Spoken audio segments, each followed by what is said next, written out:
Epic Cash is a peer-to-peer electronic payment system. And with me to explain exactly how it works is Impact Ambassador Mike Mumola. And Mike, I know you're not a financial advisor, it's not financial advice, but talk to me about Epic Cash. What's it all about?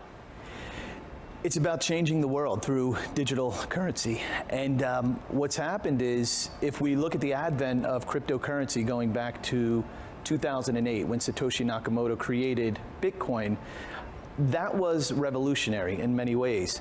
And there were certain technologies that existed and certain technologies that didn't exist.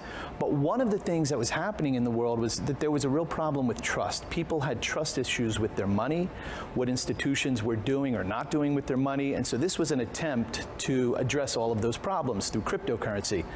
So fast forward about a decade, the founder and devs, the engineers behind Epic Cash, had the ability to stand on the shoulders of those giants like Bitcoin and others, and to see what was done right, what was done wrong, and what technologies didn't exist at the time it was created. And so they took all of that and put together what is now Epic Cash, which is the future of money. Well, funny. So how will we use Epic Cash? Like, explain how the future of money works. Absolutely. So it's, like you said, it's a peer-to-peer, interactive and digital cash. So we can transact with the click of a button. So when you look, the important thing about it being peer-to-peer is that it's also permissionless.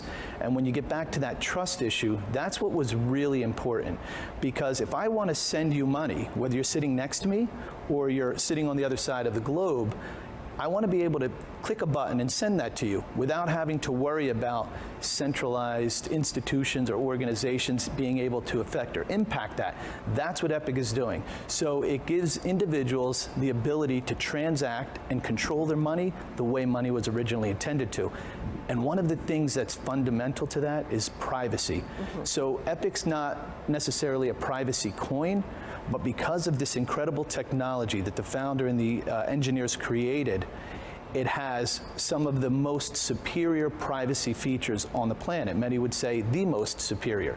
And that's important. We recognize that today. Society and societies are recognizing the importance of privacy, right? For example, if I ask you, Jane, how much money do you have in your bank account? Or I ask anyone in the studio, how much do you have in your account? We wouldn't tell each other because we recognize inherently that it's private. Well, the same applies if someone wants to, for example, donate to any kind of an organization.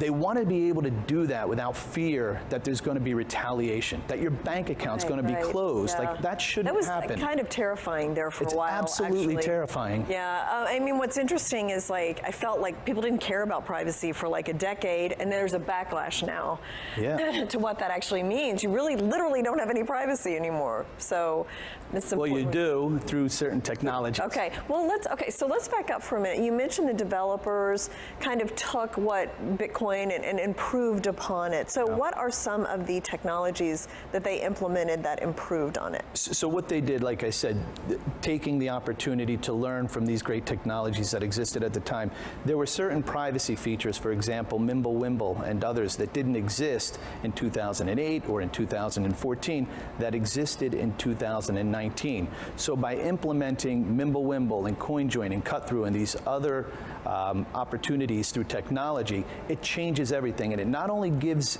Epic this really incredible privacy feature, it also substantially reduces the blockchain, and that's what makes it really exciting. So in addition to privacy, we look at scalability. What's the scalability? So the entire blockchain of Epic is 2.6 gigs. Compare that with Bitcoin that's 380 or 400 gigs. We have people all over the world in over 120 countries, thousands of computers that are mining it on their laptops and gaming computers. The entire blockchain of Epic can fit on a smartphone, and very soon people will be mining it from their phones. So when you think about the potential for scalability, there are 1.8 billion unbanked people in the world.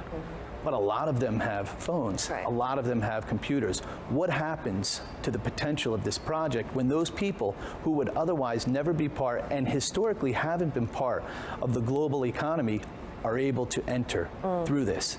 That's what we're excited about. And would that also have some, excuse me, energy implications as well? Yeah, so the energy, this Epic is incredibly eco-friendly because it's already using what people have. People have cell phones. They have spare space on their phones. It'll use that. They have laptops. They have gaming computers. So they're using it, unlike a lot of these other cryptocurrencies where you're required to buy expensive pieces of hardware. There are hundreds of millions of tons of e-waste that go into dumps year after year because these pieces of mining equipment cannot be recycled and they get destroyed. So when we talk about energy, the energy that's being used is already on the systems and there's no waste. Thank you so much, Mike. Thank you. Yep.